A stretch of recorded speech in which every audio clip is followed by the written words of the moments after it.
Cam Newton, and they had injury collapse. You have the Rams with injury collapse. I think it's only been about 2 teams over the past 10 years. So when it comes to a hangover, I'm not too concerned about it, and I think they should absolutely be striving to say, we're getting back to the Super Bowl, and we're going to win it this time. And that's the expectation for Michael Thomas. That's why I rank him as a top 3 receiver, because you're like, 7 catches, 70 yards, that's it? Well, that's a Pro Bowl year. I guess. I'm a Drew Lock. Did you just compare Drew Lock to Patrick Mahomes? Aaron's had it with you. Aaron's had it with you. He's pacing. Maybe there's a chance Giannis goes to the Warriors. Hey, what is up, ladies and gentlemen? Welcome back to the Muffed Podcast. As always, my name is Boaz, and with me are Lamina and Aaron. And today we're joined by a very special guest, Sports Illustrated writer, Leo Luna. What's up, man?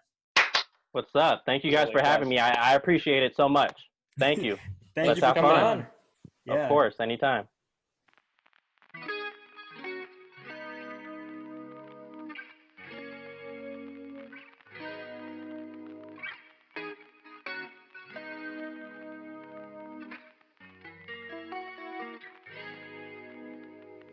I mean, we got to ask first off, what's going on with the coronavirus. We got to just address that a little bit. I mean, how's everything going with you? I mean, is everything going well? And just what are you up to right now?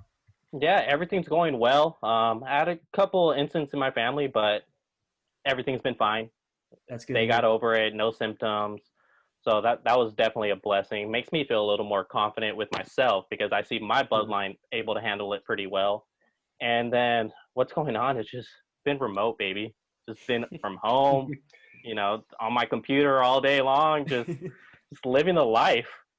It is. I think it's definitely, there's a certain type of personality where like this is fantastic. Like if you're like introverted by nature or just even a little bit slightly, I feel like and I think even for me, like for the first couple of months, like this was amazing. It's kind of getting to the point where like, I'm a little sick and tired of it. Maybe I want to go back to normal life, but like I wouldn't mind this every couple of months, maybe like you take every other month, maybe, January at the office, February, you're at home. Yeah, you do miss those sports talks at the office. You kind of just have to send private chats and not have it at the water cooler. That's for sure. But I mean, I think that's a perfect segue to get into. I mean, you're repping the 49ers shirt. I mean, Aaron's got his 49ers, what is that, the voodoo doll statue right there. Yes. I got my Sharks hat, but, we got to talk some Bay Area sports. I mean, 2 weeks from now, Chiefs and Texans, 2 weeks from tomorrow, Chiefs and Texans are going to be playing the first game. And I guess it's kind of weird. It doesn't feel like it, but the football season's finally starting. I mean, the 49ers have like some very lofty goals. I mean, George Kittle said it best at the sideline, it's comeback season. It has to be. It's pretty much Super Bowl or bust. They're not going to say it out loud, but it's pretty much Super Bowl or bust. What do you think about it? Do you think, they can match it? And where do you see maybe this team going right, maybe going differently than last year? And just in general, some 49ers talk. I think they should absolutely have that mentality. If they weren't talking about Super Bowl or bust, I'd be concerned. I would be like, man, are they going to have a Super Bowl hangover if they don't have the confidence to throw out that's their goal? So I love it. Like, absolutely. I've been playing organized sports since the age of 4 years old. And how I thought before every season is, we're going to go get the championship. Doesn't matter what the roster look like. We're going to go get the championship. And with the 49ers, it's different because they have a championship roster. They were there last year. They were 7 minutes away. Sure. Unfortunately, it was a whole team collapse. And so they should absolutely say that. And you could tell just based on their actions, the way they carry themselves in practice, in the meetings, they're absolutely focused on Super Bowl or bust. And they didn't have the departures that, say, like the Rams did the year after. Or I just see them as differently built. It hasn't really been a Super Bowl hangover since 2010 or so. We had the Panthers that just – Cam Newton, and they had injury collapse. You have the Rams with injury collapse. I think it's only been about 2 teams over the past 10 years.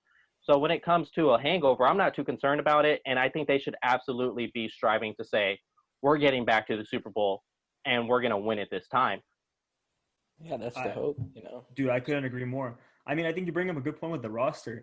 The whole point was like, it feels weird to me that almost like in the mainstream media, it feels like the 49ers kind of lucked into the Super Bowl, and it's always been like this contenders kind of thing. And then we saw that with Tom Brady rumors in March, and then Earl Thomas rumors even now. It's like it almost feels like ridiculous. I know it almost feels like it's not even like a Super Bowl hangover. It's just people like, the 49ers are going to be what we all expected them to be. I mean, I don't know, fuck that. I think that's kind of bullshit. I mean, what do you? I don't know.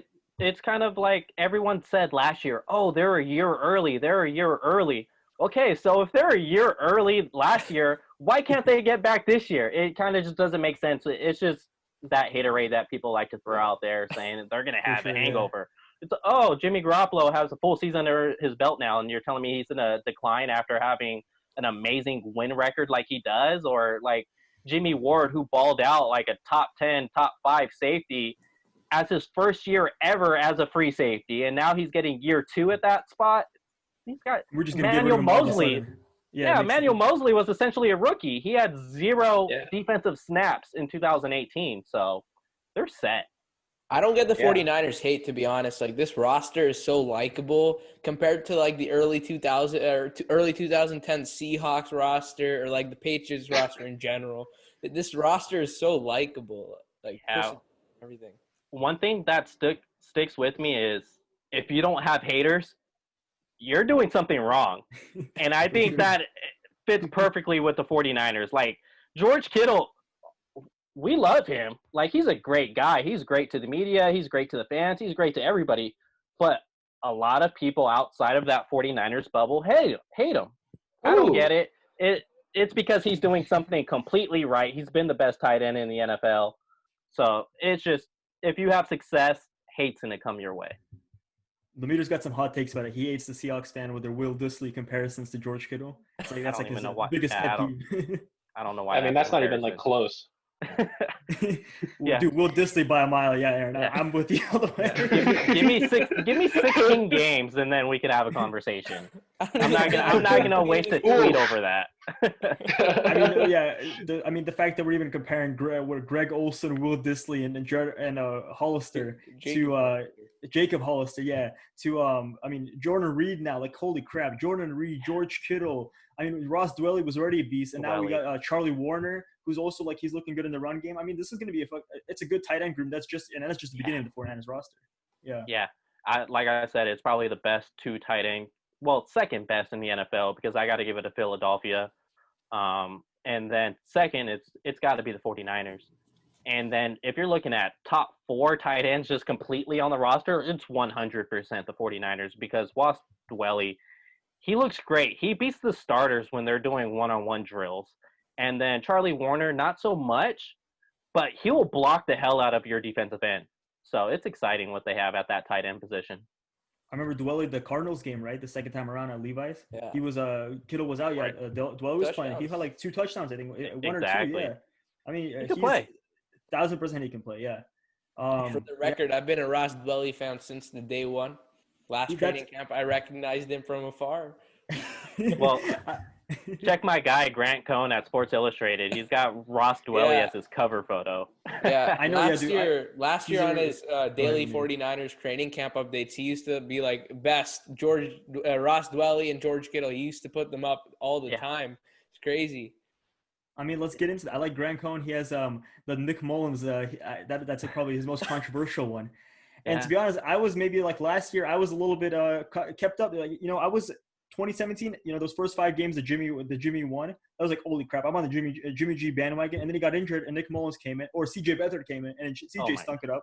Yeah. And Nick Mullins came in, and I don't know if it was just by comparison, but it was that. I think it's honestly just the Raiders game. I think the Raiders game, it was like, holy shit, man! Nick Mullins is the future. Let's grab Jimmy G. I'm all in for Nick Mullins. And then I remember the Giants game, and I think that's when my Nick Mullins bandwagon kind of the train fell off the tracks at the Giants game where he had like that one last throw and he just missed it. Mm-hmm. But I can see where he's coming from. But he's got some crazy takes. His grandpa always tunes in on his live broadcast, so I feel like that has something to do with it. I like that, but I think it's Larry Mullen. Yeah.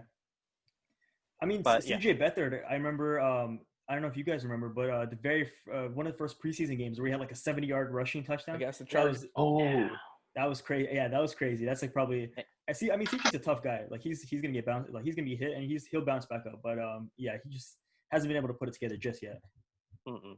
Yeah, I scratched my head when they originally drafted him, and I still – as far as like how early they drafted him in the 3rd round, he was probably a 6th to 7th round guy at best, 6th round.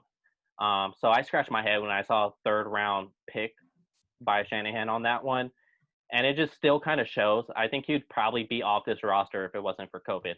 If we're doing hot takes, that would be my hot take. If it wasn't for COVID, he would be off the roster. He's already coming in with the hot takes. I mean, I think that first year was a lot of Shanahan guys, right? I mean, I remember Joe Williams was always like from the preseason, oh man, this guy's a Shanahan dude. I think, yeah, CJ Beathard's another guy. Oh, he's Kirk Cousins, the next Kirk Cousins. It's a Shanahan guy. Yeah. And I think those are two bad examples. But I mean, you could say George Kittle. I remember when he got drafted, he was labeled as a fullback, I'm pretty sure, on ESPN's coverage. And I was like, what the fuck? Why we have use check? Why are we getting George Kittle? Yeah. And I mean, Greg Kittle. Greg Kittle, exactly. Best tight end in the league. I mean, I regret my, initially being upset about them taking a fullback. He's definitely proven me wrong. Yeah, Joe Williams was, oh my God. I was hyped because I remember watching him at Utah and I was like, my God, this guy balls. And then when the 49ers drafted him, I said, okay, this is going to be fun. But obviously nothing happened after that. I think once you retire, once you walk away from the game, you lose that love. You lose that work ethic that you had towards it. Like myself, I played, organized football, tackle football for a long time. But once I stepped away playing from it, I enjoy talking about it. I enjoy writing about it. No way in hell I'm going to put on a helmet and shoulder pads again. That makes sense. Yeah, that chapter is, it's a little over. But I think one thing we want to talk about is kind of the rookies. Let's look into that. Guys who are just beginning their NFL careers, kind of, they've gone through one part of football and now they're in, the most important part. I think the biggest, I was really pissed off about this Defoe. I mean, DeForest Buckner was probably one of my favorite players on the Niners. Yeah. He brought energy, but, we got Javon Kinlaw now. I mean, what do you see? What do you think we're going to get from Javon Kinlaw? I loved Buckner as well. I think what he did, it didn't really go mentioned. And what I find is unfortunate is as soon as the 49ers traded Kinlaw, I saw from 49er fans on Twitter just scrolling timeline, oh, Defoe wasn't even all that, only had 6 sacks last season, this and that. I'm like, are you kidding me? He may have had 6 sacks because look at that defensive line. And then you bring in Javon Kinlaw. I think he can be a star in this league. I really do think he can. But from what we're seeing out of training camp, it's going to be hard to bring that confidence first 6 weeks of the season because he's been struggling to defeat one-on-ones against the starters. And then the guys he's beating is like front skill at center. Front skill, he's been struggling at center really, really bad. And then Tom Compton, who probably shouldn't even be on the roster. Those are the guys he's beating. But put him up against Laken Tomlinson. Yeah, Laken Tomlinson, he's good. He's a really good player, and he's pretty underrated. But Kinlaw pretty much has no chance. Again, I think he only beat him about once this whole training camp. So he's not going to be DeForest Buckner. He's going to have that learning curve. But where he has his advantages, he has Armstead on the line. He has D Ford on the line. He has Nick Bosa. So he's not worried about the double teams. That's where people get lost with Buckner, is he got double teamed the 4th most in the NFL since his rookie year in 2016. 4th most in the NFL. So that's what enabled guys like Armstead to go ball out, because Armstead, all he has to do is beat one-on-one. So fortunately for Kinlaw, that double team is probably going to go to Armstead this year, because why would you double team a rookie? And then without showing himself yet. So why would you double Kinlaw without showing himself in the NFL? So luckily for Kinlaw, he's going to have those one-on-one matchups to kind of prove himself, to get used to the NFL style of football, because it is different with the speed. The guys you're going against, you're not just going to be able to just push around like you did in college. But he can, like I said, he can be a star in this league. It may take him 6 games to get used to the NFL, because those first 6 games, I would think, at least my expectation is, he's going to struggle. And this 49er fan base, they want immediate results. Yeah, sure. So I just hope that they stay patient with him, because he's going to take at least 6 games. Yeah, I agree. I mean, I think. Oh yeah, Aaron, do you want to say something? Yeah. I'm just interested. Well, a 49ers storyline, or like a trade that happened that I was very interested in. This one, because I didn't expect it to happen at all, was when the 49ers traded for Trent Williams after Joe Staley retired. And that just really got me excited for the season, because that's just he was such a good player in Washington before he held out and everything. And now he's going to come beef up the offensive line. He might even be better than Joe Staley, if Joe Staley were to play another season. But I mean, current Joe Staley, when he retired. But yeah, so I'm just wondering, what do you think? I'm just wondering, what do you think of Trent Williams? How do you think he's going to help this 49ers O-line? Because him and Bosa have been going back and forth in camp too, like having battles every day. So just interested to see what you think. Yeah, and I think that's very fortunate for Trent Williams to have a Nick Bosa to practice against, because everybody else that Trent Williams is going up against that's not named Nick Bosa is looking like a middle school, like 7th, 8th graders against the senior on varsity is basically what it looks like. And that's just beautiful to have as your left tackle. And Jimmy Garoppolo already having a full year removed from that ACL injury, he's going to enjoy that and he's going to love that. Yeah. And he's super athletic as well. Like outside of the pass crazy. Blocking, that guy could run block anybody. George Kittle said it himself, like he could basically fuck up and Trent Williams will make up for it. Yeah. Dude, he's a beast, man. Like he looks fucking huge. Like, I haven't seen him in person or anything like that, but just like that's crazy because you see guys like on the camera, you're like, oh, that guy doesn't look that big, or like on TV, and then you see him in real life, like this guy's fucking huge. Defoe was one dude like that, and I kind of see the same thing with Trent Williams. Like this guy is huge, and I think he's been removed for 1 year. He hasn't played last year with the Redskins, but I think that's kind of a different thing where you're talking about 1 year removed, but he still has like the football drive, and I think he's even hungrier now just because he was in that Washington team that was really they sniffed the playoffs a couple of times, but they were very competitive. Yeah, dysfunctional for sure, but they weren't even really that competitive as a team. And I think for the first time, he has a chance. Knock on wood. But the 49ers, they're a good team that could contend for, the next couple of years. Oh, I believe so. Do you guys remember when Trent – this doesn't have anything to do with anything, but do you guys remember when Trent Williams punched Richard Sherman at the end of that playoff game? And I just realized right now that they're on the same team. I just thought that's kind of funny. Yeah. About that, those guys come together. I got to admit, I wasn't writing or anything yet. I was, still pretty young. And I was excited when I saw that happen because – Family's from San Francisco, so I obviously grew up a 49er fan, and so I hated the Seahawks pretty bad at that time. When I saw that, I was like, yeah, Trent Williams. Don't get me wrong, I respected Richard Sherman. Like when I played football, when I played corner, I try to be a little bit like Richard Sherman, like that cockiness, like, hey, come here and try me. It's not gonna happen. But just as a Niner fan, I saw that and I was like, hell yeah, nice shit, Trent Williams. I think I've started to. It's weird, like just to even think about that. Richard Sherman's on the 49ers, but I've kind of disconnected Seattle Seahawks. Richard Sherman, it's 49ers. Like they're not the same player to me anymore. Like Richard Sherman, the Niners, he's his captain, team leader, Uncle exactly. And it's the Seahawks one. Yeah, that's just some asshole who used to do the choke thing to Michael Crabtree, and it was just all of our receivers who's just terrorizing them. And that guy, I wouldn't want him on my team. But, Uncle Sherman for sure. I love him on my team. Like I tell a lot of fans, is you should never make business decisions off of emotions. This 49ers team really needed a guy like Richard Sherman, and once he became available, I said they had to sign him. There's no way they just let Richard Sherman go to another team, and thankfully they did that, and they've seen the reward of having a guy like Richard Sherman in that locker room. Absolutely, yeah. Did you have anything you wanted to ask him? Well, I was going to ask him, who's your favorite player on the roster? Top 2, top 3, because I personally got Dante Pettis, George Kittle, and Garoppolo. But I like who's that one guy that no one sees? Dude, I knew I liked it, especially with the eye roll, man. I knew I liked you from the get-go. But you said, sorry, I kind of just lost track after you said Dante Pettis. I'm with you on that, yeah. Who's that one guy on the team supporter that, like, I have my Dante Pettis where, like, no one sees that coming, like, he could be your favorite player on the team. Who's that one guy for you? One guy you don't see coming. I'm just having to think about this. Putting you on the spot a little bit. I would say Emmanuel Mosley, honestly. The one guy that someone probably wouldn't name. Not the Fred Warner, not the Richard Sherman, not the Jimmy G, not the George Kittle.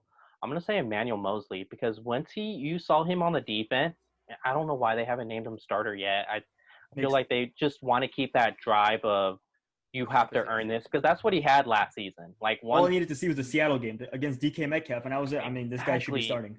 Like one mistake, it was like, oh, we love this guy, Kella Witherspoon. We could just easily throw him back in. So I think they're trying to keep that same drive with him.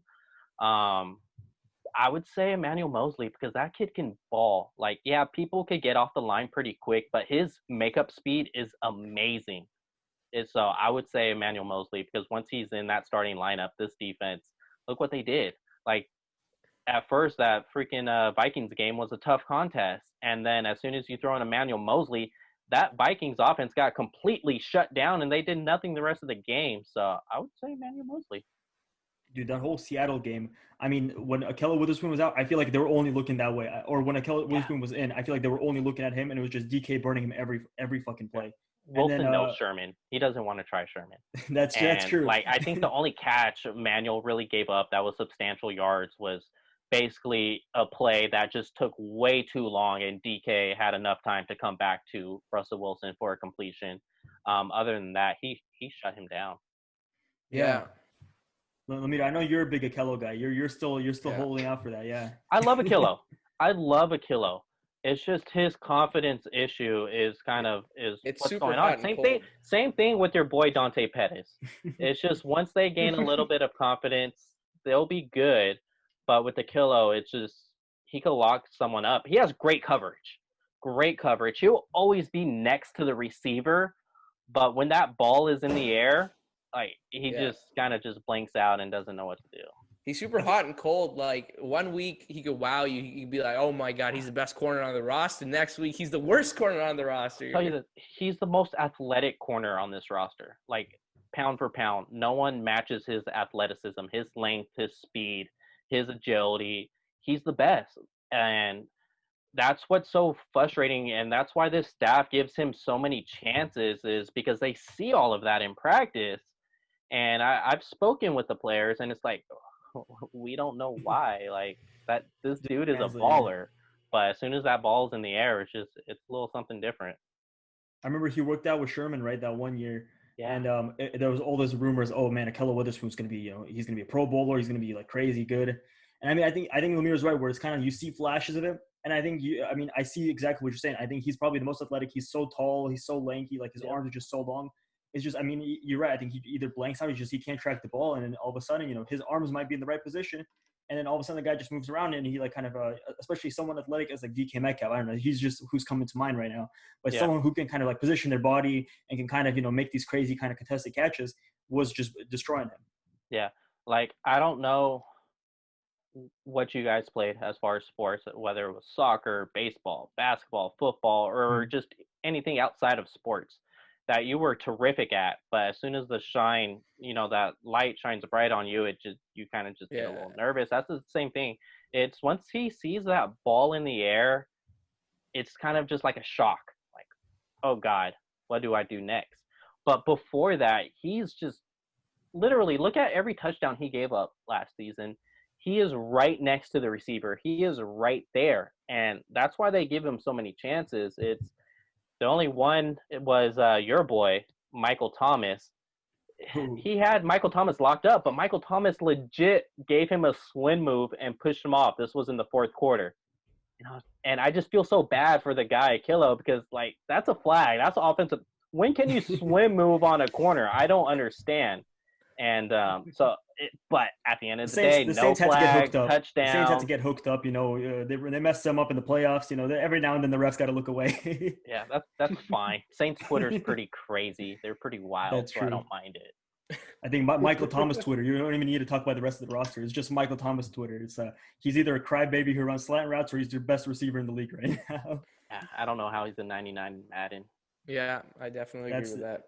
Yeah, that's my Michael Thomas. I'm like of the opinion. I think he's a top maybe 2-3 receiver. Lemire's he's like big time hates him. Yeah, he's a top 5, 2 to 3 receiver, I would say as well. But like best receiver in the game, I'm unfortunately giving that to DeAndre Hopkins, and I'm saying unfortunately because he's now with the Cardinals. Yeah, I'd say him or Julio definitely. Yeah. Julio's just, I feel like he's just so underrated in his career just because maybe the stats, he doesn't put up the touchdowns as much. He always gets the yards, he doesn't get the touchdowns. But I feel like Julio's, very much up there with DeAndre, and like he'll catch all these contested and I remember the Niners game, the Falcons, like that. Julio was giving them some trouble, like just in general, like they had to double him and all that. I may give you that. I may give you Julio over DeAndre Hopkins. So then I'll probably put Michael Thomas third. I think that's where I'm at as well. Yeah, I don't think I'm in that. Like, let me like you. I think you think that like I'm crazy with Michael Thomas, but I mean, I'm like I feel like I'm See, pretty. You know, It's like even though he's running slant routes and all these short routes, the defense still knows the ball's coming to him, and he still does it. So Exactly. like, I still got to give it to him. and I mean, I think that's also a little bit. I mean, you got to go with like Drew Brees. Maybe it's. I mean, they're scheming like these short routes for a reason. I don't think they're just doing this because Michael Thomas can't run a deep route. I mean, I feel like Michael Thomas 1,000% could. It's just. I mean, you saw a whole different. I mean, it's kind of the same thing with Bridgewater and Brees. Like both of them were kind of a little bit limited with they weren't throwing that far or anything like that. But yeah. I mean. I don't know. I'm still holding out for Michael Thomas. I still think he could be a top one receiver. Like he could be the best receiver. This is the last thing I'll say on Michael Thomas because I don't want to get lost on the Saints. I got you. Yeah. It's say if he had seven receptions for 70 yards, like you'd be like, oh, that's all he did that game. Oh yeah, as a fan base, you'd be like, we shut him down. 7 catches for 70 yards. Yeah, let's go. That's a 112 catch season over 1,000 yards. And that's the expectation for Michael Thomas. That's why I rank him as a top 3 receiver because you're like, oh, 7 catches, 70 yards, that's it? Well, that's a Pro Bowl year. He does that week in, week out. Yeah. And I mean, the fact of the matter is, even if he's not catching it, your defense is always going to be looking out. It's always going to be, hey, Mike's going to get the ball. And if Mike's not getting the ball, I mean, like you're whew, man, fuck, a good thing he didn't get the ball this play. Yeah. I mean, he's gonna make something happen. Absolutely. But I think right, we've talked about the 49ers. We got a little bit of Saints talk, and I mean, let's just get into it. Sorry, guys. Dude, yeah, Aaron is on the side, kind of this is B team. That's side gig. Yeah. Part-time Aaron will flip-flop until Aaron, honestly, I got to respect you. When the Niners played the Saints, you made the right choice. So I'll respect you there. Let's get into kind of our MO. You know, we've been doing the segments, and I think the first thing we're going to do is Lemeter, you know, his Cole Classic thing. He loves hot takes. So I think we're just going to go around the circle, maybe the same style hot takes, and, you know, maybe get some reactions from that. Lemeter, since, I mean, you're starting off with it, do you want to start? I mean, you kind of, you can set the tone for the hot takes. All right, I guess I'll have to do the honor because it is called Lemeter Smoking Picks after all. It's inspired by you. All right, so my hot take for the 49ers this year is Dante Pettis will be the leading wide receiver with over 1,000 yards. Let's go. He genuinely thinks this, by the way. Like, he's not doing this for the show. Like, he genuinely thinks this. I've been a Dante truther since the day one. I'm gonna yeah. We've had other people on and they're like, this is crazy. Like, does he really say this thing? It's the weirdest thing because, like, you know, you'll see guys like ESPN, like Stephen A. Smith, like, you know, he'll say some like crazy shit, like Skip Bayless. Lemeter actually believes this. Like, okay, look at my track record. I said Gronk is coming back. Did he come back? Yeah. No, okay, let's look at the other one. That's not as crazy. Like, Tom Brady went to Tampa Bay. Why would Gronk not want to come back? You're saying it, but I think he'll name one instance, and I can name 5 where he's like totally like completely out of the fucking ballpark. So Carlos Hyde's gonna be a Pro Bowler. He had 1,000-yard season after all, didn't he? He did. Was he a Pro Bowler? I mean, that's not it. Andrew Luck, Lemeter's still holding out. Andrew Luck's gonna go to the Patriots. Like any moment now, they're gonna announce Andrew Luck going back to the Patriots. I don't see that. I mean, Dante Pettis. To be honest, I don't think any receiver on the Niners would get 1,000. I just feel like Shanahan spreads the ball around so much that I don't think even 1,000 yards for a receiver, other than George Kittle, would make any sense. Yeah. I don't know. Yeah. I mean, what's your? I don't want to knock it, but I don't see it happening. Yeah. Lemeter, I mean, if it happens, you know, as I always say, I'll come back and be like, you know, I'm sorry, that's my bad. I'm sorry for shitting on your take, but I think a hot take would say Dante Pettis gets 500 yards. I think that would be more of a hot take. Like, I like Dante Pettis. I think I tweeted at him about like he was social distancing before it was a thing when he scored on Patrick Peterson. He was like, oh, I'm just trying to stay ahead of the trends. And so, like, I like the guy, but I just don't think Shanahan, Jimmy Garoppolo are too fond of him because of how this offense is structured. A lot of it's through the middle, and Dante Pettis doesn't really show too well running routes through the middle. So I think he can get 1,000 yards and lead a team in receiving somewhere else, but not this offense. I mean, I feel like the hot take you can even go completely the other way around, and I've like told the meter that I think I think if there was an injury for Tebow Samuel, Dante Pettis at one point I was considering maybe he might get like cut or put in like the practice squad or something. Like I think he's talented, but it's just I think it's kind of like with O'Kelly where we're doing like it's very much in his head. Like I think he has like one bad play, and we'll see like Kendrick Bourne, he'll kind of like knock it off, and he'll like Kendrick Bourne had a shit ton of drops last year, but he'll come back the next play and you'll see he's like I want the ball back. Let me prove it wrong. And I feel like Dante Pettis, you see him just kind of put his head down and goes sits down in the bench. He just he doesn't have the same intensity. Well, with now the Brandon Ayuk hamstring injury, like we all expected to see Dante Pettis in his spot, but it wasn't Dante Pettis, it was JJ Nelson. So that just kind of shows you where the 49ers are at with Dante Pettis. They signed like 20 wide receivers too. That's true. They signed River Craycraft like this morning or yesterday, and I was just like, I only know him because he was a kick returner for the Broncos. I'm just like, I don't know why we're signing all these people, but hey, great name. Depth in the wide receiver room. He does have I know, fantastic name. Fantastic. I got hyped a little bit about Kevin White. I was like, damn, Kevin White, number 6 overall pick, man. He just gets back to where he used to be. Jaron Brown could be good. I was a little hyped with Tavon Austin. I was like, okay. That's true. I am too. Let's see. I think he could fit that scheme pretty well, but they haven't really used him like that in practice as of yet. Tavon Austin, the weird thing is I feel like the Cowboys use him more of a running back, but the Rams they use him as a receiver. Where do you think the Niners are they just going to mix him around kind of like that, or are they like going to put him in a specific spot? Mix him around kind of a bit. I think like what you said, Debo is pretty fair comparison. It's kind of like a Debo backup. Basically, I think they just want to get him in space, get him on the edge, get him in open field, somewhere where he can run after the catch. I'm not sure if he makes this team just based off what's going on in training camp, but I think you can have veterans now on the practice squad up to 6, so I think he is a legit candidate for that. All right, so let's get into what hot take did you bring for us? Before we start recording, you said you got a lot of them. All right. My hot take, here we go, is Juwan Jennings is going to make this 53-man roster, and he's going to catch a touchdown week 1. Oh, that's pretty good. That's hot takes. That's pretty good. He's been working.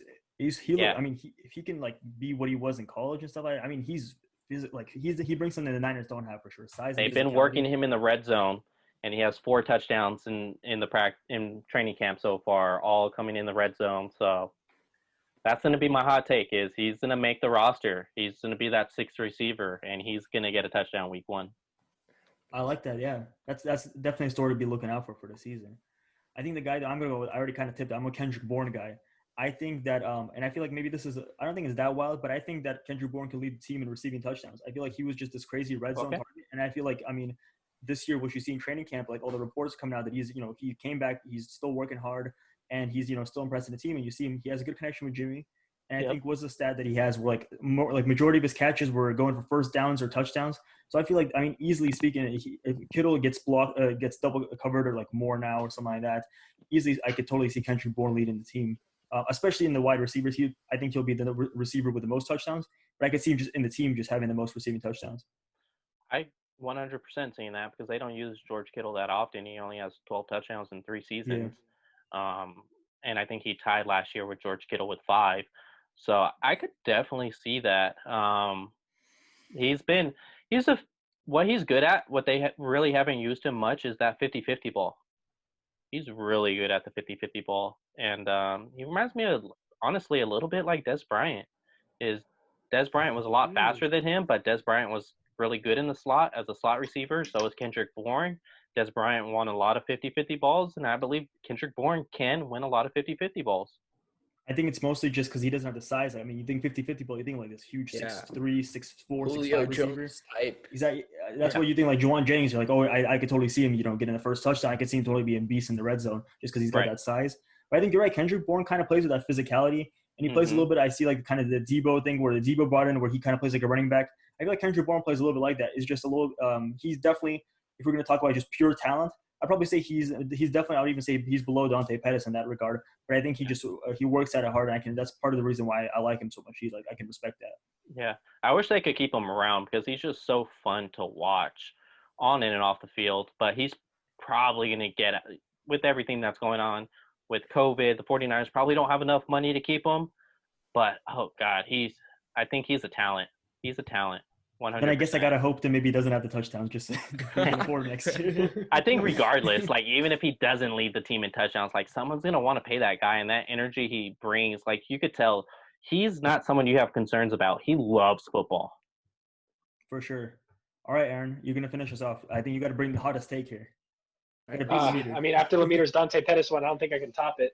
But I mean, this is unintentional, but we all went with wide receiver hot takes. I don't know why we did that, but this is a pretty hot take. I have Brandon Ayuk leading the 49ers in receiving yards this season as a rookie.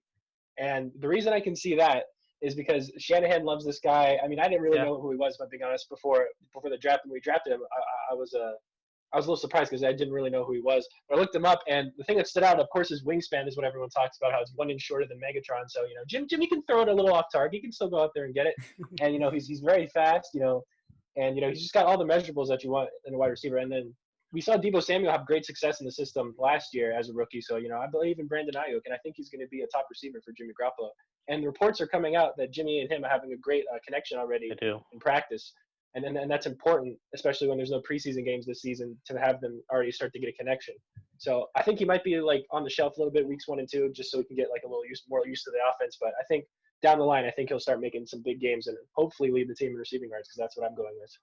I think that's fair. Like, especially if Deebo doesn't play week 1 or week 2, he might. Well, it's not a 100% guarantee. I think Ayuk's guaranteed for week 1.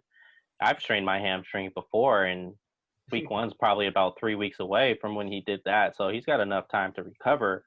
Mm-hmm. And what Shanahan's raved about is his knowledge. Like, he's came in as a veteran, not as a rookie. Like, you didn't really hear that about Deebo Samuel last offseason, and next thing you know, Deebo Samuel's wide receiver 1. So I think that's a fair assessment. I like Ayuk. I like what I've seen from him so far.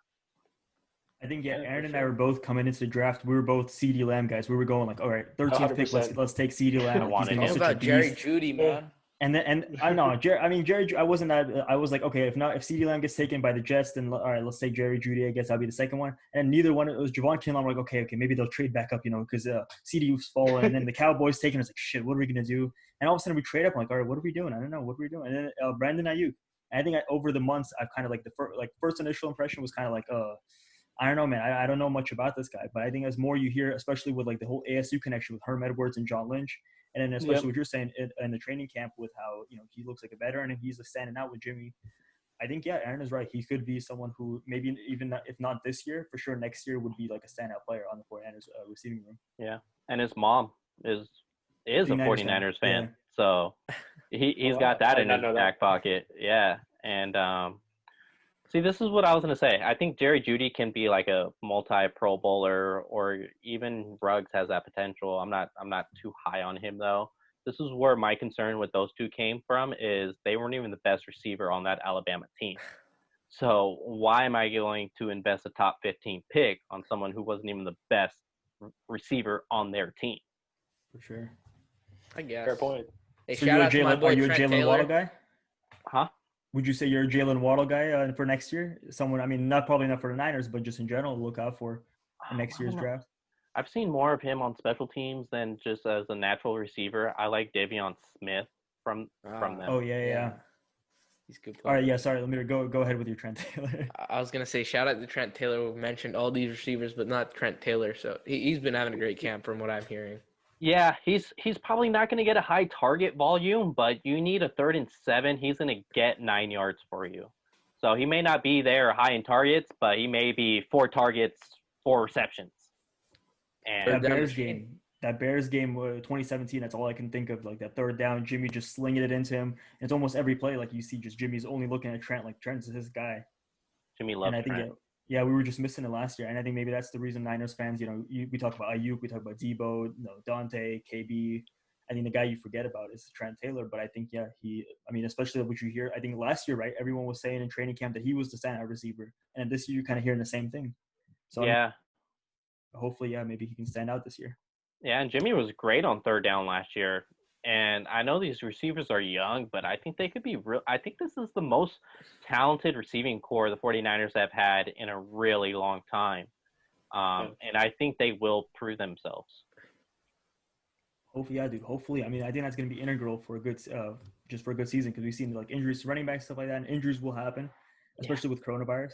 Having this deep receiving room, I mean, it's like, I mean, I'm comfortable. Like, let's say one guy goes down, we definitely have another dude who can step right in and maybe not have the same production, but we'll still be pretty good. Absolutely. All right. Well, let's get into the last segment we wanted to do. And we're going to start doing this every week now. We're just going to go division by division. We're going to start with the AFC West and the NFC West. And we're just going to rank the quarterbacks in the division. I think, do you want to start with the AFC? Oh, you want to go top eight? Top 8, yeah. Okay, I wasn't prepared for that, but I guess on the spot I can do that. Wait. Are we putting Justin Herbert or Tyrod Taylor as the Chargers quarterback? It's whichever one you think is gonna be better, yeah. I guess, yeah. Okay. All right, let's end off with the NFC, right? NFC West, we're all NFC West guys. We'll end off with that. We'll start off with the AFC West. No, it's just going to be 8-1, right? Because we're ranking all of them together. So we can have. Oh, you want to come? Yeah. Oh, I thought you were talking about backups. I thought when you were saying 8, I thought you were talking about backups. Oh, no, dude. Backups are kind of hard. Backups are kind of hard to rank. Yeah. That's why I was like, dude, that's crazy. I wasn't prepared for that. Like, I don't know. Aside from Marcus Mariota, I'm not exactly knowledged in the backups. I was going to say, okay, Chargers. Nick Mullins. Yeah, Nick Mullins, yeah. CJ Beathard up there. Big Dick Nick. Dude, for sure. All right, so then we're combining the two.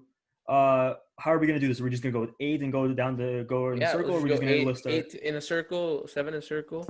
All right, then we'll do that. All right. Lemeter, you wanna begin? You're the one who came up with the segment. You wanna start off? Well, it does sound like I'm starting everything, so might as well. Well, I'm putting you in the spot. So just here's the thing. I'm trying to get some ideas here. I'm hoping maybe you'll say something like, okay, jog me. Give me some ideas for how to rank my guys. All right. Well, let's see. All right, I got Drew Lock at number 8. He had a solid 5 games, sort of Jimmy-esque, but you can't put him up there because that offense he didn't turn the team around like Jimmy, and he's just he got to prove himself. So I got Drew Lock at 8. All right, Leo, you want to go second, or I can go? So I'm gonna go 8 with my number 8. Yeah. We're just gonna go, I guess, in a circle. Perfect. Number 8, I'm gonna go Justin Herbert. Oh, that's not a hot take. That's he's got to be. Drew Lock was. Yeah, Sorry, Drew Lock was okay. Like, he was good enough to where I would rank him higher than Justin Herbert. Like, a lot of people even thought of Drew Lock as a first-round pick anyways. So I'm going to go with Justin Herbert as number 8 until I see him take an NFL snap and start multiple games in the NFL, because we have seen first-round picks get drafted and look good in college and then completely fold. I'm not saying he can't make it into the top 4 by the end of this season as far as AFC West and NFC West goes, but before the season goes, I'm definitely putting him at 8 until I see more. Definitely. Okay. I think I'd have to go with you with that. I'm starting to think, like, obviously I think Tyrod Taylor's going to start. They pretty much just, right. Like, they've said that's going to happen. But it's pretty much assumed that he's in the same situation that he was in Cleveland, where eventually Justin Herbert will take over. But I think you're right. I think one thing is Hard Knocks has kind of given us an insight where he didn't have, he didn't do a whole, like, Oregon's offense wasn't very much, NFL like comparable. Like, you can't, like, it's very different from what he's going to do right now. So I think there's a steep learning curve for that. And you can go off like intangibles and stuff like that, but you're right. I think we've seen quarterbacks who are like really good in college and then just didn't pan out because of like the mental aspect. And yeah, that's why I'm going to go with Herbert at 8. All right, Aaron, finish us off. All right. Well, it's been said. I have Justin Herbert at 8 as well. So, but I will say if Tyrod Taylor for some reason is the starter the whole year, I would put him over Drew Lock. So yeah, I'm just going to go Herbert. All right. All right, number 7. It looks like I didn't get the memo to the party because I got Tyrod Taylor in this list. Hey, I like it. So I was thinking Carr versus Taylor was like it was a tough debate for me. But, Tyrod Taylor, he's a great player. So he's not bad. Yeah. Not at all. Serviceable. He doesn't turn the ball over, which is something I like in a quarterback. So very low interception. I just feel so bad for him. I feel so bad for him. Like, he's like in Buffalo, and that was this one opportunity. He was in Baltimore originally, and he never really had an opportunity to start there. Buffalo, he finally came there, and like right when he took him to the playoffs, they switched him out for Nathan Peterman. No, and then the next year he goes in. And then they put him back in, but they still kind of like he was never like they were never like very confident in him. And then he goes to Cleveland, and we're like 3-4 games in, Baker comes in, and now he's kind of in the same situation in LA, where it's pretty much they're just counting the days until Justin Herbert goes, and like nobody expects him to be the franchise quarterback. He could start the whole year. That's the thing, because their defense is stacked. Like, it's a different roster than what he had in Cleveland.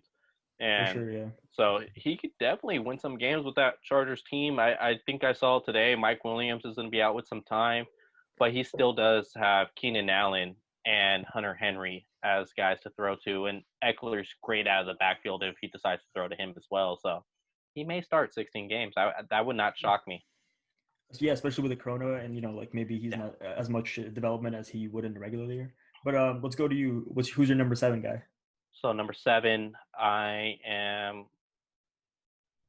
gotta go with Drew Lock here at number 7. It was between him and Carr, but if I was starting a franchise, I would rather have Carr than Drew Lock. Basically, I think he's a guy. Like I said, he's kind of on the same level as Justin Herbert. If he does ball out this year, he has the capability. Look at that receiving core.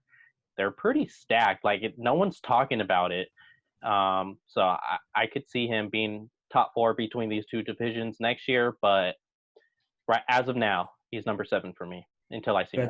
That's crazy. Yeah, that whole draft, literally, all they did was draft offense, just offensive weapons for him. From God. Albert O to Judy, Hamler. Yeah, just crazy. Yeah. And I mean, young tight ends. They got the 2 running backs too. I mean, Melvin Gordon, I don't think he's a bum. Like, I mean, he's maybe had a bad year, but I think he'll bounce back. I mean, Philip Lindsay also, he's those are 2 good guys. All right. I'm going to kind of switch it up a little bit. I'm going to go with Derek Carr at number 7. Ooh, disrespect. The disrespect here. Well, I'm going to go different. I just think there's a lot of talent in both divisions. I think there's some talented quarterback. And I'm going to go – the reason – I mean, I'll already say that Drew Lock's going to be my 6th guy. And it's just the only reason I put Drew Lock over him is because of the upside that I see with Lock. And I like what I saw from him last year. And I feel like if he can capitalize on it and work on it even more, I feel like he can, be a really good quarterback. And, I mean, he could potentially be up there with Mahomes right in that division. So, yeah. I mean, I'm not going to say, like, he's matching him, but I feel like they could be 1 and 2. I could think of Mahomes. And is that a hot take? I guess. I'm a Drew Lock. Did you just compare Drew Lock to Patrick Mahomes? I said they could be up there 1 and 2. I like Drew Lock. I'm a Drew Lock believer. I like his he's singing rap lyrics on the sideline. He's doing his Buzz Lightyear kind of laser beam shit on to his receiver. Aaron's had it with you. He's pacing. I like the. I don't think Drew Lock. That's as crazy as Dante Pettis. I'm gonna go with that. I'm Aaron, you're not gonna convince me otherwise. Derek Carr, number 7. Moving on to you. All right. Can you guys see that? Is that a house? What is it's supposed to be a lock. It's supposed to be Drew Lock. But okay. Anyway, yeah. Well, it was funnier in my head. Anyways, I have Drew Lock at number 6, or the next Patrick Mahomes at number 7. So that's my pick. There. Up there. Okay, you guys are twisting my words a little bit. I said he's up there. Okay, yeah. Twisting my words a little bit. Aaron, you could have said this next guy at 7. I have him down as a lock. I was gonna say that, but I went with the drawing instead. And you're right. That would have been much better. All right, Lemeter, number 6. All right. Call this a hot take or whatever. I'm gonna go. No, just kidding. I'm not gonna put Marcus Mariota there. Lemeter hates Pat Mahomes. Pat Mahomes number 6. I'm a big Marcus Mariota guy. I think he should start for the Raiders team, but we'll just keep that secondary. Let's not have Marcus Mariota overshadow the segment here. So let's go. He'll get hurt, and then Derek Carr will have to start. Well, I mean, I got Marcus Mariota as the 3rd best quarterback. Lemeter saw Mariota catch a touchdown, and then from that day on, Mariota threw a touchdown to himself, which was just, oh my god. I mean, so did Sam Bradford. So we can just say that. So. No, never mind. I was kidding. I mean, if we're going to talk about Terrell Pryor, he was a quarterback and he's caught touchdowns. I mean, there's a whole lot of guys where you can say that about. All right, I don't know about it. Okay, you're going to take that back. So no, I'm going to go Derek Carr, nice and easy, All right. Derek Carr's cool at 6. Okay. All right, same boat. Derek Carr at 6. I think this guy had so much high ceiling, and then after he got hurt, he just became the check down king. Like, he just wants to throw, even on, say, like a 3rd and 5, he'll still check it down. Any chance he has to get to check that, I don't know. I think it's just a habit. He loves to do it now. So if someone's a check down king in my book, I can't rate him higher than 6. The previous 2 guys, I said if they ball out, they could go up 4. Derek Carr, I don't see him balling out. He could go, 8 next year for me, if he's even still there and he doesn't choose Marcus Mariota to become the future of the Las Vegas Raiders. You could have done even more like crazier take. You could have said Lynn Bowden, right? He was a quarterback for he played quarterback too. Maybe he comes in. Lynn Bowden's the next Hall of Fame Raiders quarterback. I was gonna say Derek Carr has been giving Tom Brady a run for the money at the check down king spot. Derek Carr loves that, checking down. He likes throwing it to the ground. He's beautiful on a spike. Yeah. There's no quarterback I would take on a QB spike than Derek Carr. That's why I don't get that Henry Ruggs pick for them. Like, this dude is a deep threat, and you're gonna give your check down a quarterback a 4.240. Like, I just don't understand it. I mean, that's a solid Raiders pick. It proves Al Davis is still alive and still calling the shots for them. So they just had to do it. Yeah, they had to go with Henry Ruggs. What would Al do? That's exactly. I'm gonna go with Drew Lock. I said he could be. I could be up there. I don't think the could is just yet. There you go. I'm locking it. No, Aaron, I'm gonna take that from you guys. I'm locking in Drew Lock at number 6. All right. I think there's enough said. I think we've talked about Drew Lock enough. Aaron, who's your number 6 guy? I'm my number 6 one. The car comes to a screeching halt. That's not that good. I'm sorry, guys. Well, anyways, I have Derek Carr. No, that was pretty good. That was pretty good. That's good. Yeah. Okay. All right. Aaron, at least you didn't draw the card this time. I'll take. I was actually going to. I started doing it, but I was like, no. Pull out a Hot Wheel. It didn't work the first time, but yeah, I don't think it's going to work the second time. So it's not going to work. Yeah, I have Derek Carr. I mean, I kind of agree with everything that's been said. He's just kind of a check down guy. I mean, he looked really good in 2016 before he got hurt. And it just hasn't been the same since. So, yeah, that's all I have to say. For sure. Fair enough. All right, Lemire, number 5. All right, I really want to put Kyler here, but, he's just too talented to put him at 5. So I got to go with a quarterback I really like. A quarterback I once said was better than Mahomes. And Jared That's true. Goff. He has said that. When the Rams beat the Chiefs in the shootout last year, I was like, Jared Goff has a higher ceiling than Mahomes. I think that might be an invalid take right now, but. Super. I'm actually happy you admitted it. I think the first time you ever admitted that you had a bad take. Jared Goff's like Matt Ryan. He's just solid. He's gonna be inconsistent, but like he could be solid in a couple of years. You could look at him the same as you look at Matt Ryan right now. Just like he's there. He's Matt Ryan. He's a cool guy. Cool guy. Yeah, Matty Ice. Pretty cool. Yeah. Leave him in the freezer. Forget about it. Exactly. But with this I'm gonna go Kyler Murray. I'm not high on him as other people are. I think his ceiling is high though. I will say that. But so is Jared Goff's because he has Sean McVay. All they need is that run game going, and now he's a top 5 quarterback in the NFC. So I'm going with Kyler here because you look at it is everybody wants to reign Kyler as this next Russell Wilson, but he had worse statistical records than Minshew in Jacksonville. He was worse than Minshew. His touchdown percentage, his interception percentage. Minshew was better. And Minshew didn't have Kingsbury, this offensive genius. He didn't have all these other weapons. He had DJ Chark, which is a great player, but that's about it in Jacksonville. Rather than Kyler Murray, as a collective, he had more weapons than that, and he still was not better than Minshew statistically. Obviously, his ceiling is a lot higher than Minshew. Like, it's not even comparable. Yeah. But to say who had a better season, it was Minshew. So that being said, until he gets closer to that ceiling, I'm going to put him down at 5. That's nothing on his height when I say closer to the ceiling. Had to slip that one in there, huh? Yeah, I like the one-liners. I'm gonna go. I think this might be a little bit emotional, but there's a little bit of logic to back it up. I'm going with Jared Goff, and it's mostly just once again like the card pick. I think Kyler's better, so Kyler's gonna be I'm kind of tipping Kyler's gonna be my next one.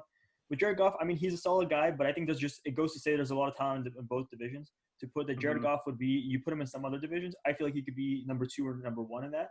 But and I think you bring up a lot of points with Sean McVay, but I also got to look at just who he has now. Like, I mean, Robert Woods is there. Cooper That's so Kupp is good. there. Yeah. I mean, those guys are solid and stuff like that, but I feel like they're definitely going to be missing Brandon Cooks. I don't know if Van Jefferson is going to be all that just, right at the beginning.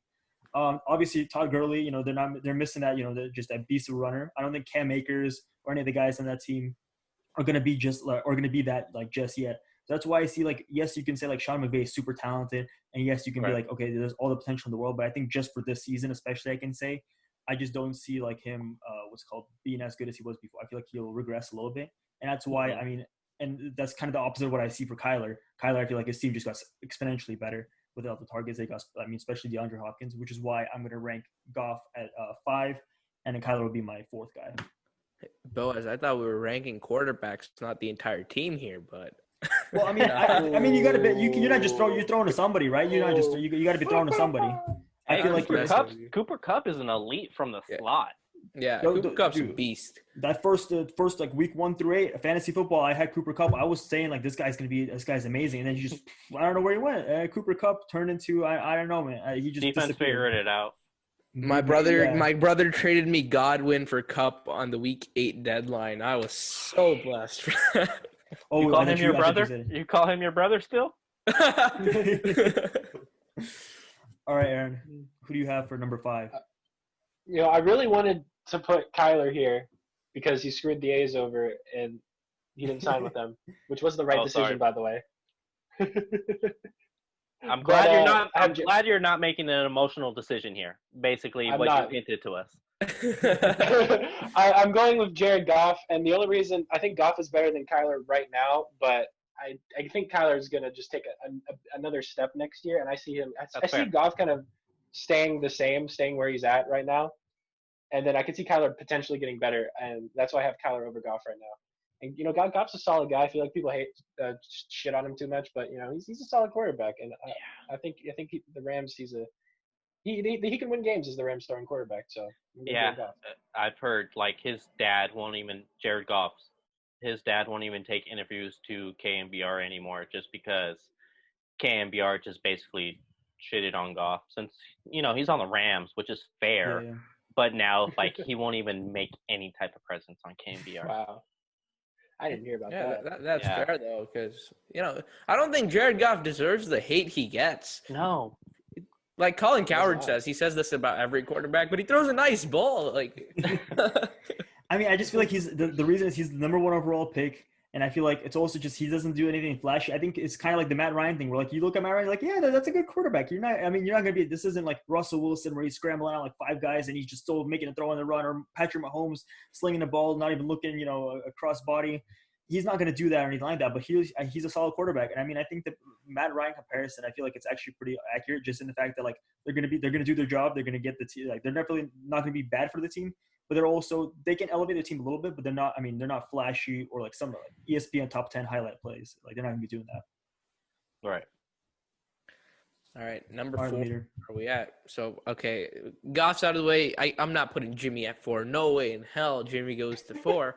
So we got Kyler by default. He's a great player. I see big things. So, there we go. So Kyler at 4 by default because Jimmy is the next Patrick Mahomes. Got it. I got him winning MVP.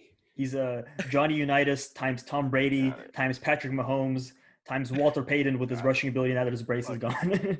So Jimmy G's MVP, Dante Pettis is Offensive Player of the Year, and Mariota's second for MVP. He's next in line. Got it. AFC Player of the Year. Oh, okay. Exactly. Yeah. All right. Lynn Bowden Player of the Year as well.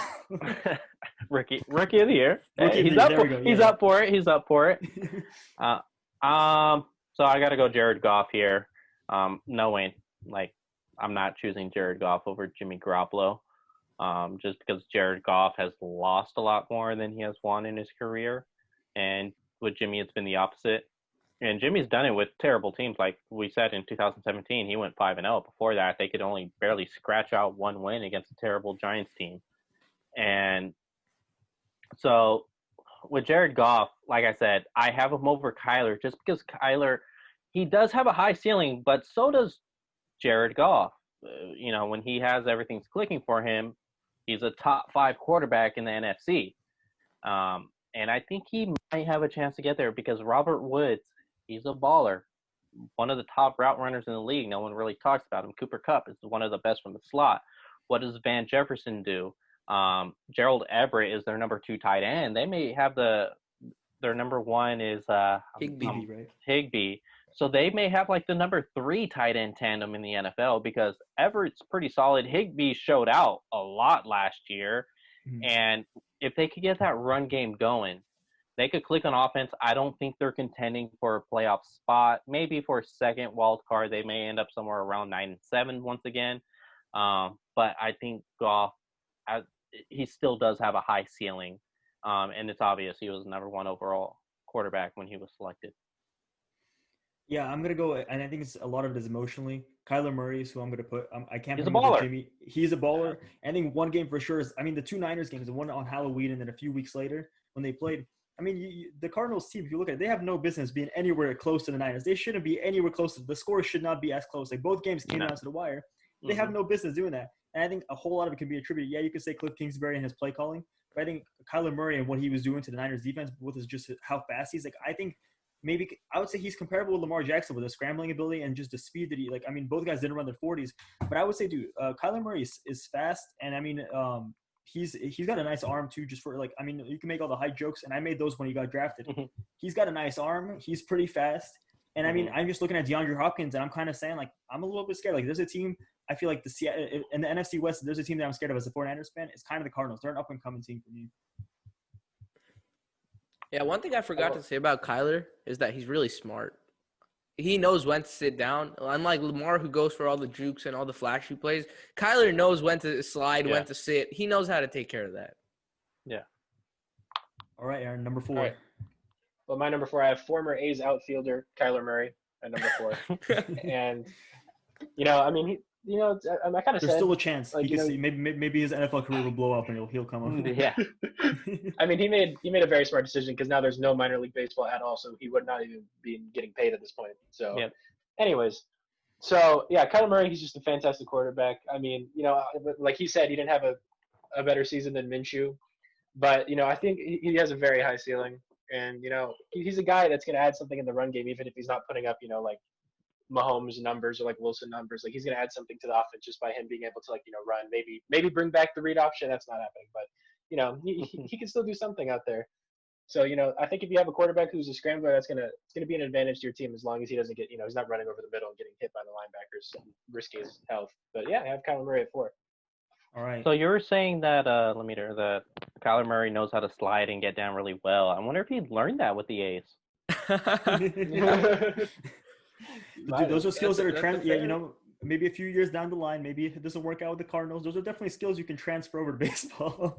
Yeah. What the Cardinals did really well against the Niners is they just got the ball out quick, and they had to because their offensive line is terrible. So where I come into question is, they got DeAndre Hopkins, but DeAndre Hopkins isn't so much like a Michael Thomas type of receiver. He's more of let me run up the sideline here and come back for a contested catch. So is that the time they're going to take on that play? Is that going to take enough time to where D Ford and Nick Bosa come in for a sack?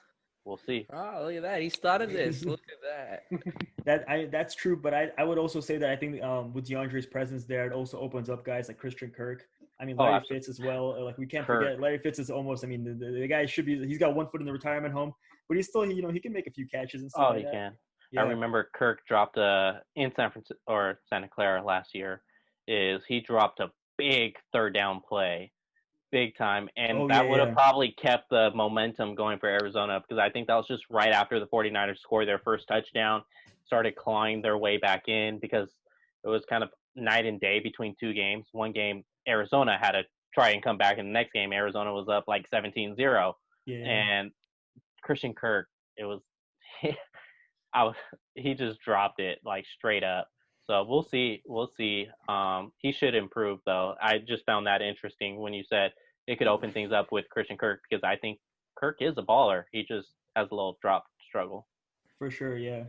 All right, Lemiter, did you say your third guy or you haven't? Oh, I said it's basically implied. Jimmy Garoppolo. He's a great quarterback. I think I've said a lot about him. He's just overhated. That's all I want to put out. Jimmy's a great player. I mean, we've all so far put him in our top 3. I mean, we haven't said it yet, but yeah. All right, Leo, let's hear it. Who's number 3? So are you sure that we all put him in our top 3 and not top 2? Oh, I'd like to see that. Oh, we have a hot take. I have number 1. Yeah, I'm going Jimmy Garoppolo. He had us Come on, in the man. first half. You can't do it. You can't do this like Yeah. that.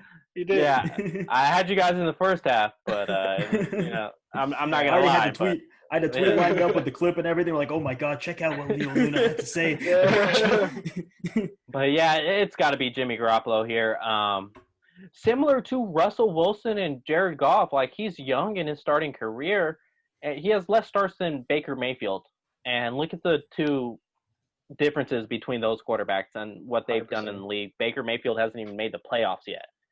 And with Jimmy Garoppolo, I think he could go from a really good quarterback, 27 touchdowns, 13 interceptions, to a guy that could potentially hit 30 touchdowns and say 10 interceptions. I don't think that interceptions is something that we're going to see drop away. He's a gunslinger. Yeah, he's going to continue to try that. So, and I don't see, this is the thing I don't get is when people, even people that write at my same outlet, try to make Jimmy Garoppolo a different quarterback than what he is. It's like, why do we want him to throw the deep ball? This dude is 69%, 27 touchdowns with gaining yak through the middle and just perfect ball placement like that. George Kittle, monster play, 4th and 2 in New Orleans.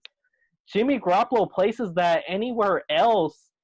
That's a first down. Like, it is what it is. But he knows where to put that ball. So could he also? So that's why I say his ceiling could go a lot higher. Does he develop a deep game? Does he develop outside the numbers? There's just so much more that where Jimmy can go that we haven't seen yet. I legit believe he can go to Pro Bowl quarterback level to MVP talk. Dude, Lemeter's gonna love this. He's gonna have this recorded every night. We haven't seen it. We haven't seen where his game could take him. And just based on what he did last year, 27 and 13, 4,000 yards, and he could get better from that. Dude, I'll take it. I think a lot of fans, and I mean, I'll say like myself included, I think you like suffer from Mahomes syndrome. You see like all these crazy plays, and like you're like, I want a guy like that on my team. And Jimmy's, I mean, he's not gonna be like. And I think I'm gonna take about it. I said a lot of things about him after the Super Bowl, after he missed Emmanuel Sanders. Dude, you're a Jimmy hater. Just say that. I'm not a Jimmy hater. I'm not a Jimmy hater though. I mean, I think that. I mean, I'm putting him at 3. He's my number 3 guy. I think he's over Kyler and stuff like that. But I don't know for how long that is. But just for now, I'm putting him at number 3. This is what I'll say about the Super Bowl. You cannot blame that on Jimmy because there was multiple people. I truly believe he rushed that throw. Like he completed that throw against the Rams twice in the same drive, twice.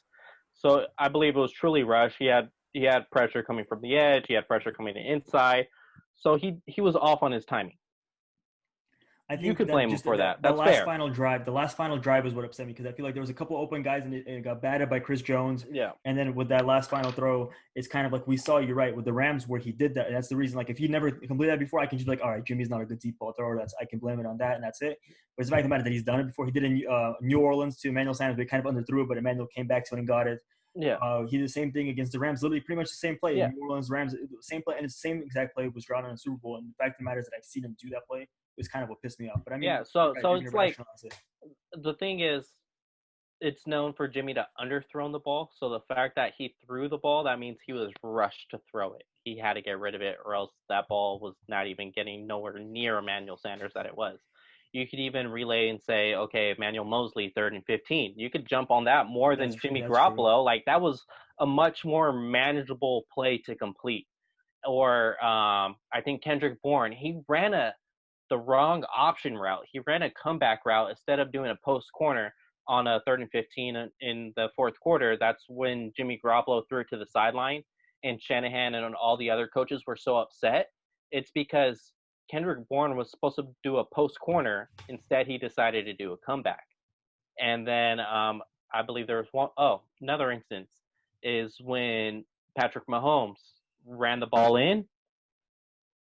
The linebacker went inside into the interior offensive line instead of following the football coming out and playing assignment football with Patrick Mahomes, and Tart was left 1-on-2. Okay, do I guard Damian Williams here, or do I stay with Patrick Mahomes? So, like, there's multiple instances in that game. You're right. I think it's a very Emmanuel. emotional thing. It's a very emotional thing that, like, after the game was done, I was very much, I'm done with Jimmy Garoppolo. Like, this guy is like, I can't stand this guy right now. Like, I can't even. I can't even. So you wanted to go BDN, huh?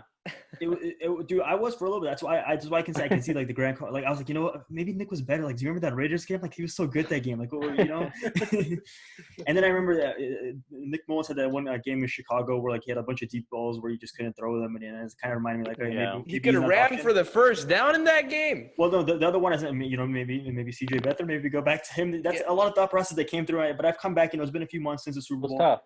It was tough. I mean, it was a tough time I think I had to find a scapegoat, and for me, it was Jimmy Garoppolo. I'll say that. But yeah, he's gonna be my number 3 guy. I think for our us under 30 years old, which I assume we all are. It's 31, but thank you. It's just tough because you see, obviously, the older Super Bowls in the 80s, and then luckily I was alive. Two of them. Yeah. 2 of them we lost, yeah. Luckily I was alive in 95 or 94, whichever you want to call it. And then the most recent Ravens, no way in hell they should have lost to that Ravens team. They did. And then the Chiefs game, you would say up 10 points. That's where this team can improve that no one really talks about is the lead. The leads, yeah. Yeah, like the Falcons game, they had a 9-point lead and then they lost that one in the fourth. They had a 9-point lead in the fourth quarter and they lost it. So it's just maintain. Or the Saints, they had the 8-point lead and then the Saints came back and took the lead, and the 49ers had George Kittle make a great play for them to win that game, or else that would have been another 2-score lead that they blew. There was just so many games that, you're right, where there were so many games where there were blowouts, but I feel like it almost felt like they should have blown the team out for by even more points, just because they kind of let them back towards the end or something like that. Seattle, they were up twice, 2 scores. The most important one was week 17. Like, Seattle was 1 inch away from winning that game, and the 49ers were up 2 scores in the fourth quarter. So that's where they can improve. All right, Aaron, who's your number 3? Come on, Aaron, give us a hot take. Pat Mahomes. Pat Mahomes. Oh my God, Lemire's such a hater. Such a Pat Mahomes. All right, number 3. I have porn star Jimmy. I feel like that's the consensus of all of us here. But I mean, there's one thing I'm gonna say, since we've talked about Jimmy a lot, is that people, he's not like gonna lead the league in passing yards or anything like that. But this is a stat I like to bring up, is that the top 5 quarterbacks who are in the top 5 in passing yards last season, none of their teams made the playoffs. If you can look at that. So with me personally, I want a quarterback. People say this about Alex Smith. They say about Jimmy Garoppolo, he's just a game manager. Isn't that what you're supposed to do? Manage the game to get in position to win. You don't need flashy numbers. Like Jimmy's, first of all, he's not a game manager. He can make the big throws when necessary. So I feel like people are just dogging him too much. He's a quarterback. If you put him on the starting lineup of any team in the NFL, their chances of winning get instantly higher. So that's why I have Jimmy G, number 3. Lemire, what's number 2? All right, I think the next 2 are quite obvious for all of us. I know Pat Lemire's gonna be Mahomes number 2. Pat Mahomes number 2. Yeah. There we go. You better stick to what you said on your list earlier. So yeah, I mean, I'm going Pat Mahomes number 2. I think Pat Mahomes, however good he is, he's amazing. I have to give him that, even though I dislike the Chiefs. Wait, can we hear that? Can we hear that one more time? Lemire, can you say that one more time? The last part. Pat Mahomes is amazing. Just one more time. One more time for me. All right, Pat Mahomes sucks. Oh, come on! Wow. No, I dislike the Chiefs and Pat Mahomes after Jimmy tore his ACL in Kansas City. It's just the Chiefs had nothing to do with them. Me. Nothing to do with them. It just doesn't sit well with me anymore. So that's why the Pat Mahomes thing doesn't sit well with me. But Pat Mahomes is great. I just think Russell Wilson has done it for so long and done it consistently. And Russell Wilson has had less weapons. That's why I'd rank Pat Mahomes at 2, Wilson at 1. Okay. So I'm assuming or at least seen Kiana Martin, the 49ers. Yeah. Member. Yeah. Do you know where she worked for before the 49ers? I'm assuming the Chiefs. Yeah. Yeah, she's great though. But you going on this, I can't stand the Chiefs, reminds me how Kiana was right there with the Chiefs before she came to San Francisco. Oh no. But I actually met her in person. Yeah, Lemire and I were talking to her at What was the Training Nick camp last year. Bosa? No, the Nick Bosa slide, the slip and slide thing. She was there. Oh, right. Yeah, I remember that. Yeah. Completely off topic. All right, go ahead. Yeah, completely. I started it. That's on me. But I'm gonna go number 2. Could be recency bias, but I'm going Russell Wilson, mainly because you see the Chiefs put Patrick Mahomes on their back, or Mahomes put the Chiefs on his back, and they win the game. When Seattle tries to do that with Russell Wilson, they're under 500. Ooh. So Seattle needs that balance with run game and then their pass game. They need Russell Wilson. He's great. He's probably, I hate to call him this, but he's probably the best game manager we've ever seen in the NFL. You're right, but I hate to give a compliment to a Seahawks quarterback or just any Seahawk in general. Lemaire's a closet, so he'll put Russell Wilson on 1 easily. But it hurts me a little bit to my core to say something nice about a Seahawks player. But I think I hear you. Yeah, Russell Wilson's a 2. I think the one thing with Mahomes is for sure. I'm kind of giving away number 1. That's assumed anyway. But Mahomes, the whole playoff stretch, I think that's historic. That's just crazy. Almost every game he was down 2 to 3 scores, and he came back every time. There were so many games where all right, right before AFC whatever championship, I was like, all right, I guess we're playing the Titans, and then all of a sudden the Chiefs win. It's just there's nothing else you can say about Patrick Mahomes. He's probably had the best 2 years that you can have if you're starting in the NFL. If you have those 2 years, it's the best you could possibly have. I don't think anyone's gonna top those first 2 years ever. All right, Aaron.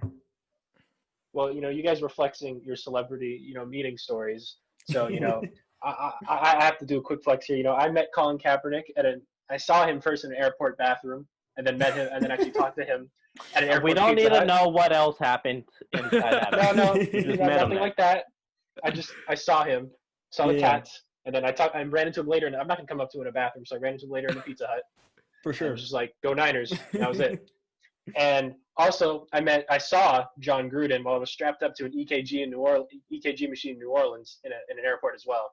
That's a story for another time. Anyways, my number 2 quarterback is Russell Wilson, and he is a fantastic game manager. He's a guy that's just. You saw that throw to Tyler Lockett he made I think it was against the Rams. Oh, yeah. Yeah. The tiptoe in the back of the bright lights.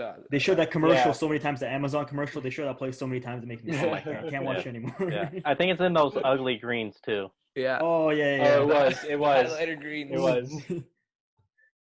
So yeah, what else can you say? He's a mobile quarterback. He's not really a scrambler anymore. He can still run for it, but he's just a fantastic quarterback. There's not much to say. So yeah, I guess we all know who our number 1s are. All right. Might as well just, I'll just go slowly. We'll go quickly around, Lemaitre. Wilson. All right. Do you want to just say why you think Wilson's better than Mahomes? Well, if you put Wilson in Kansas City, I think he'd do better than Mahomes does with Kansas City. I think if you put him, he throws an amazing deep ball. I think that gets overlooked. Russell Wilson has one of the prettiest deep balls. Wilson needs a run game. Like Willie was saying, is that Wilson needs a complement to run game, and Kansas City. I don't think so. I've never seen him really. I've never seen Seattle really give him the opportunity to put them on his back. They never let him do his thing. They always. Mahomes has a good offensive line, so he could still do his thing with elite weapons. Russell Wilson doesn't have that luxury. He has to make things work with one of the worst offensive lines in the league, one of the worst play callers in the league consistently. I've never seen Seattle have a good offensive play caller, and a mediocre run game sometimes. The last year was pretty good. I got to give Chris Carson and Rashad Penny their due, but yeah. Isn't it awful? Isn't it awful choosing between a Seahawks quarterback and a Chiefs quarterback for number 1? It definitely is. If it wasn't for the fact that Mahomes won a Super Bowl, I honestly I liked Mahomes before. I had nothing against him. That's my only knock really is a Super Bowl. He was my draft crush coming into that draft, and then losing a Super Bowl to him, I was like, that's it. Yeah, it's the emotional thing. I actually don't like. I like Patrick Mahomes, but at some point, it feels like I can't like him because it's I'm cheating on the Niners. It's it feels dishonest if I like Patrick Mahomes. Yeah. So with Patrick Mahomes, he's my obvious number one, and it's just I've seen some tape on Mahomes to where he can grow, and that's the scary part. Like there's a lot of the times where there's just watching the pure tape, the all 22 film. There's guys wide open, and Mahomes doesn't throw him the ball on like third down or whatever down, and ends up getting an incompletion or so. I'm just like, man, if he's able to just move his eyes and pick up that wide, like I'm telling you, there's probably 5 yards the next defender on the receiver that's wide open. If he's able to move his eyes quicker and get off that first read, oh my God, like I don't even want that to happen. That's how great the Chiefs can get, like if Mahomes learns that. Remember, I think there's another. He was on some podcast or some interview, and he was talking about how in his rookie, or not his rookie year, his second year, I guess technically his rookie year, how he didn't like only halfway through he really learned how to read defenses. Like that just goes to show you how like raw he came in, and how I think you're right that there's so much that he can develop. That, like we're not even like people are like right now saying like, okay, this is the peak of Mahomes, like this is still fantastic. And I'm like, the way I see it is like, I don't think we're even close to the peak yet. Like he can get even better than that. Yeah. Yeah. All right, Aaron, you have any last thoughts about Patrick Mahomes? I mean, I'm surprised. All of you went Patrick Mahomes at number one. I went Matt Moore at number one. So that's my number one. And yeah, I just want to leave it at that. All right. I mean, I think we've covered pretty much everything. We went all over the board. 49ers, Saints, Chiefs. A lot of Chiefs talk too. I didn't expect that to happen. But I think with that being said, we'll catch you guys next week. Crap. Thank you. Guys, I accidentally dropped. I dropped the best. Whoa. I dropped the best defensive team in baseball. Oh shit! Sorry guys, I don't know how that happened. Sorry to ruin the outro. But You're gonna have to paint that Chapman jersey pretty soon, though. Man. All right. Really quick. Yeah. Does the basketball season finish? I think it will. I don't know. Honestly, I think it goes on. I think they put in so much time and effort, and the owners realize this. The owners will listen to the players. I think they'll start I think it's important to listen to the players. But so you're saying that the season stops because the players, I guess LeBron and Kawhi, want to end the season. I said cut the two. I said cut the Lakers, kick out the Lakers, kick out the Clippers. We'll play it how it is. And to be honest, as a Warriors fan, more even like selfishly, screw the season. Let's just move on to the draft. Like that's what I'm looking forward to. Like I don't care who wins this year. Next year's what I'm looking for. You know, we get Wiseman, maybe we get Giannis. I mean, next year's what we're going for anyway. Giannis isn't going to the Warriors. Not. And but I mean, Kyler Murray. I told you Kyler Murray might come to the A's. You know, can you let me have this one? Can you just say maybe Giannis will come to the Warriors? Just give this one to me. But maybe there's a chance Giannis goes to the Warriors. All right, I'll take that. I think, we can wrap this episode. Thank you so much for coming on. And do you want to quickly shout out where people can find you, where they can find your work and stuff like that? Sure, yeah. You could find my work on Twitter at LeoLuna93, or you could just type in Leo Luna Sports Illustrated, and you'll see a bunch of my work come up there straight from Google. All right, yeah. We'll make sure to put them in the description, all that. Thank you so much for coming on, and we'll see you guys next week. Peace.